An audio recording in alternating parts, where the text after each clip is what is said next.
नमस्कार, दिन भर की बड़ी खबरों में आपका स्वागत है। मैं हूं परवीन शेख।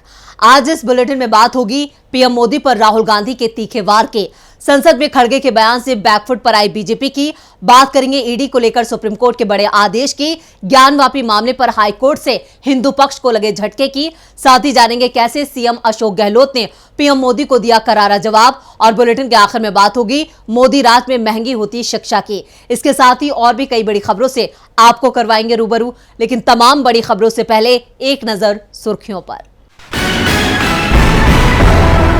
कांग्रेस ने अपने ऑफिशियल ट्विटर हैंडल पर पीएम मोदी को लेकर किया तंज। पोस्ट के कैप्शन में लिखा गुमशुदा की तलाश, पोस्ट में लिखा अनावश्यक मुद्दों पर लंबी लंबी फेंकते नजर आते हैं।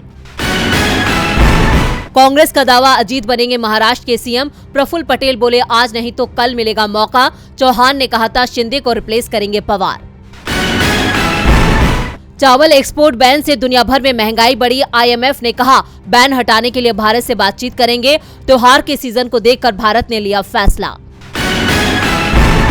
सेंसेक्स 440 अंक गिरकर 66,266 अंक पर हुआ बंद। निफ्टी भी 118 अंक टूटा। सिप्ला के शेयर में 10% रही तेजी। ये तो थी सुर्खियां और अब बात आज की सबसे बड़ी खबर की। देश इंतजार कर रहा है कि पीएम मोदी मणिपुर मुद्दे पर कब अपनी चुप्पी तोड़ते हैं। लगभग 3 महीने से मणिपुर जल रहा है। पीएम मोदी ने मणिपुर का दौरा नहीं किया। मणिपुर जाना तो दूर, पीएम मोदी ने आज तक मणिपुर में शांति की अपील तक नहीं की है, जिसको लेकर राहुल गांधी ने पीएम मोदी और उनकी सरकार को घेर लिया है। क्या कहा है राहुल गांधी ने, देखते हैं ये रिपोर्ट। मणिपुर मुद्दे पर पूरे देश में बवाल मचा है। इस मुद्दे पर संसद से लेकर सड़क तक पीएम मोदी को विरोध का सामना करना पड़ रहा है। क्यों पीएम मणिपुर मामले में दूरी बनाए हुए हैं, जबकि मणिपुर से शुरू हुआ जातीय टकराव अब पड़ोसी राज्यों को प्रभावित कर रहा है। राज्यों के बीच भी टकराव बढ़ता जा रहा है। कांग्रेस नेता राहुल गांधी लगातार पीएम से मणिपुर पर बयान देने की मांग कर रहे हैं। वैसे ये मांग तो पूरा विपक्ष कर रहा है। संसद तक इसी सवाल को लेकर ठप है और अब राहुल गांधी ने साफ कर दिया है कि मणिपुर में जो कुछ हो रहा है उसके पीछे एक विचारधारा है। राहुल ने कहा आरएसएस, बीजेपी और कांग्रेस के बीच विचारधारा की लड़ाई चल रही है।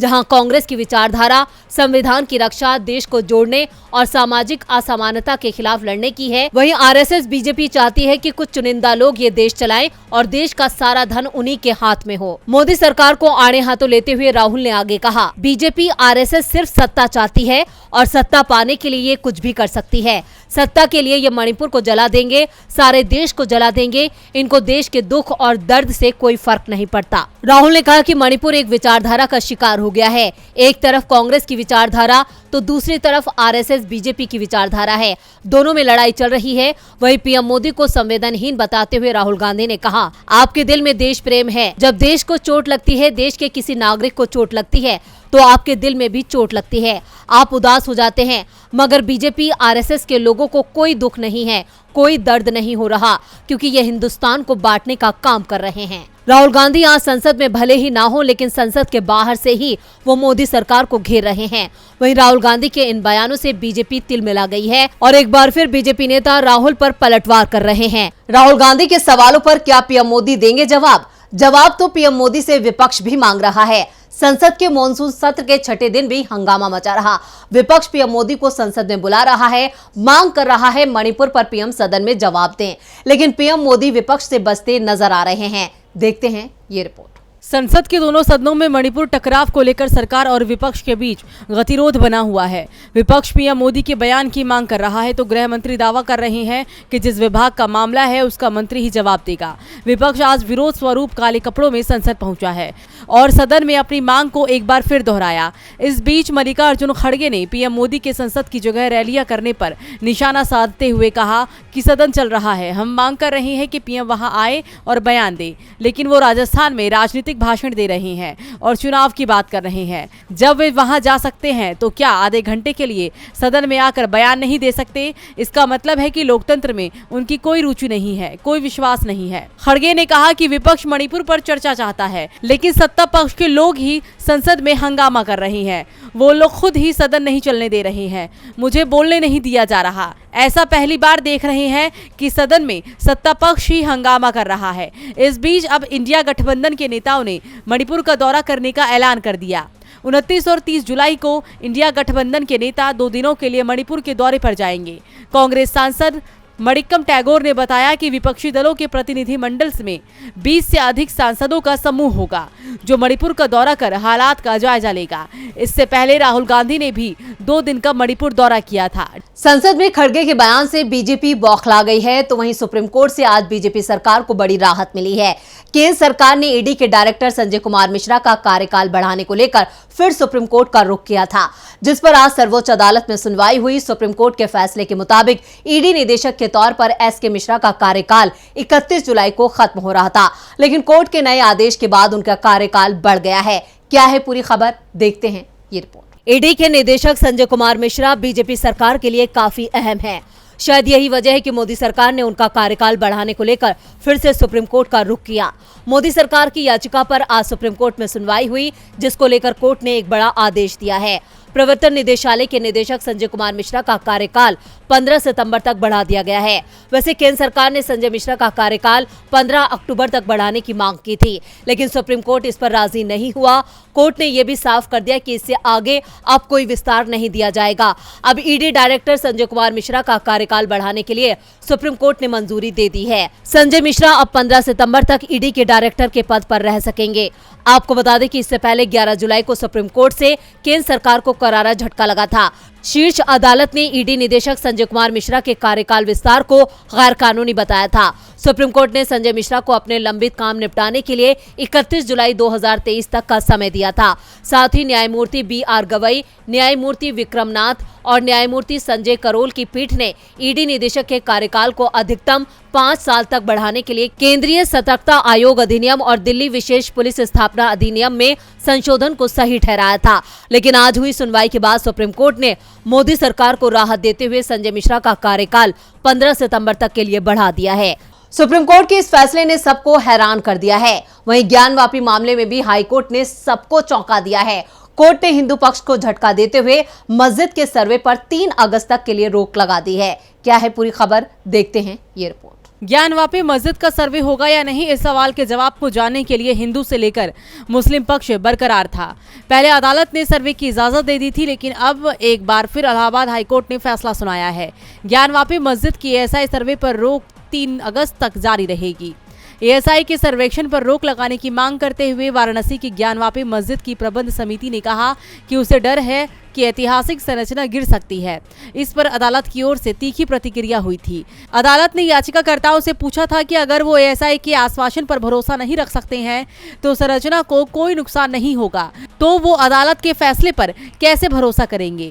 इसी के साथ मस्जिद समिति ने कहा कि वो परिस्थितियां अलग थी और उनकी तुलना नहीं की जा सकती। याचिकाकर्ताओं ने वकील से कहा कि ज्ञानवापी मस्जिद के नीचे मंदिर की बात काल्पनिक है। उन्होंने कहा कि कल्पना एएसआई द्वारा सर्वेक्षण की अनुमति देने का आधार नहीं हो सकती। मस्जिद समिति ने कहा कि महिला कार्यकर्ताओं ने निचली अदालत को बताया था कि उनके पास मस्जिद परिसर के अंदर हिंदू देवताओं की मौजूदगी का सबूत नहीं है और एएसआई को उन्हें इकट्ठा करना होगा। सर्वेक्षण के लिए निचली अदालत के निर्देश को चुनौती देते हुए उन्होंने कहा कि इसकी अनुमति नहीं दी जा सकती। आप किसी और को सबूत इकट्ठा करने के लिए नहीं कह सकते और ये अवैध है। हिंदू पक्ष ने इस बात पर जोर दिया है कि उनके पास सबूत है और कहा कि एएसआई सर्वेक्षण को एक विशेषज्ञ की राह के रूप में देखा जा सकता है। अदालत में दोनों पक्षों की बहस के बाद फैसला लिया गया कि ज्ञानवापी मस्जिद की एएसआई सर्वे पर रोक जारी रहेगी। ज्ञानवापी मामले में हाईकोर्ट के फैसले पर सबकी नजरें हैं। नजरें तो आज राजस्थान पहुंचे पीएम मोदी पर भी थी। राजस्थान में कुछ महीने बाद विधानसभा चुनाव हैं। चुनावों को लेकर राजनीतिक सरगर्मियां तेज हैं। नेताओं के दौरे के साथ ही बयानबाजियों का दौर भी शुरू हो गया है। ऐसे में सीएम अशोक गहलोत और पीएम मोदी के बीच जंग छिड़ गई है। क्या है पूरी खबर, देखते हैं ये रिपोर्ट। राजस्थान पहुंचे पीएम मोदी ने राज्य की गहलोत सरकार और विपक्षी गठबंधन का नाम इंडिया रखे जाने पर सवाल उठाए, तो पीएम के बयान पर तुरंत ही सीएम अशोक गहलोत ने पलटवार भी कर दिया। दरअसल पीएम मोदी ने सीकर में कहा कि यहां लाल डायरी की बहुत चर्चा है। इस लाल डायरी में कांग्रेस सरकार के काले कारनामे दर्ज है।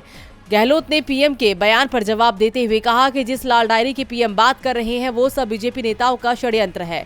पीएम को लाल डायरी के बजाय लाल टमाटर और लाल सिलेंडर के बारे में बात करनी चाहिए।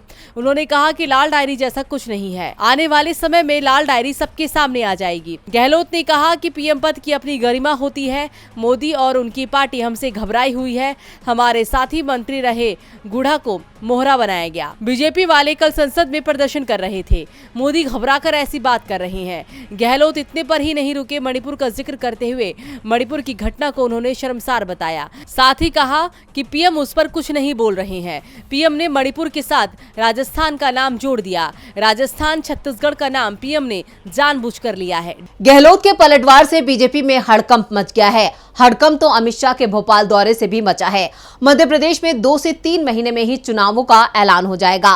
प्रदेश सरकार बीजेपी की है, लेकिन ये सरकार 4 महीने बाद बचेगी, इस पर सवाल उठ रहे हैं, क्योंकि जो सर्वे आ रहे हैं वो कांग्रेस को बीजेपी से आगे दिखा रहे हैं। और इसी के चलते केंद्रीय गृह मंत्री अमित शाह बार बार भोपाल आ रहे हैं। तो क्यों बार बार भोपाल आ रहे हैं शाह, देखते हैं ये रिपोर्ट।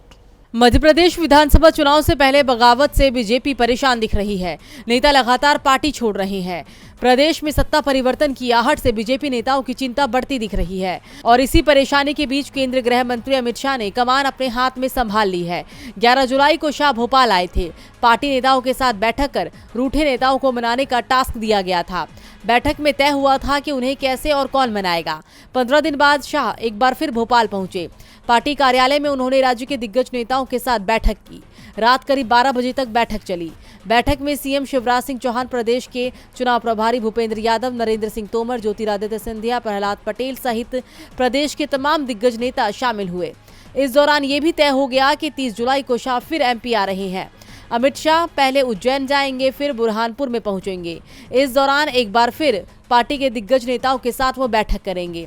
शाह के बार बार मध्य प्रदेश आने से संकेत मिल रहा है कि बीजेपी को हार का डर सता रहा है। अमित शाह ने ये बात जरूर साफ कर दी है कि सरकार और संगठन में कोई बदलाव नहीं होगा, और ये भी साफ कर दिया है कि चुनाव शिवराज की जगह पीएम मोदी के चेहरे पर होगा।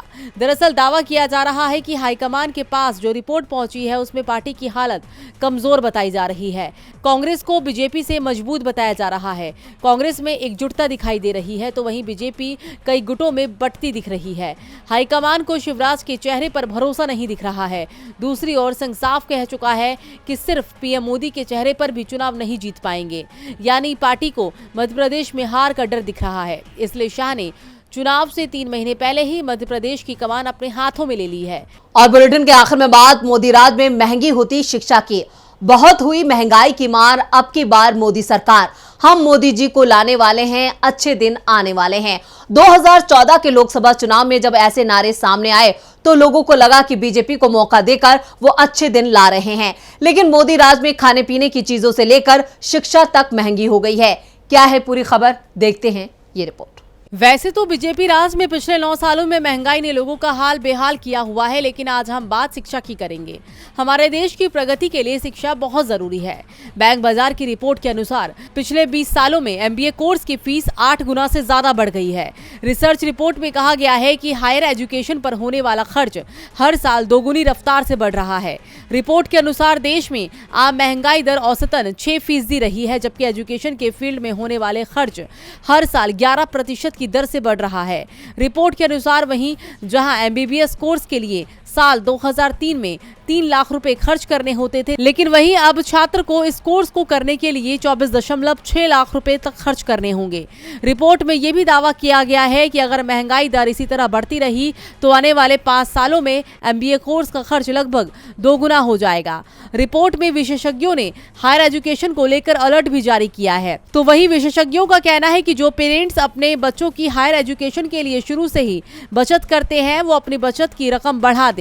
बेहद जरूरी है कि शिक्षा की महंगाई दर को ध्यान में रखकर ही भविष्य के लिए बचत करें। और आज इस बुलेटिन में इतना ही। देखते रहिए डीबी लाइव। नमस्कार।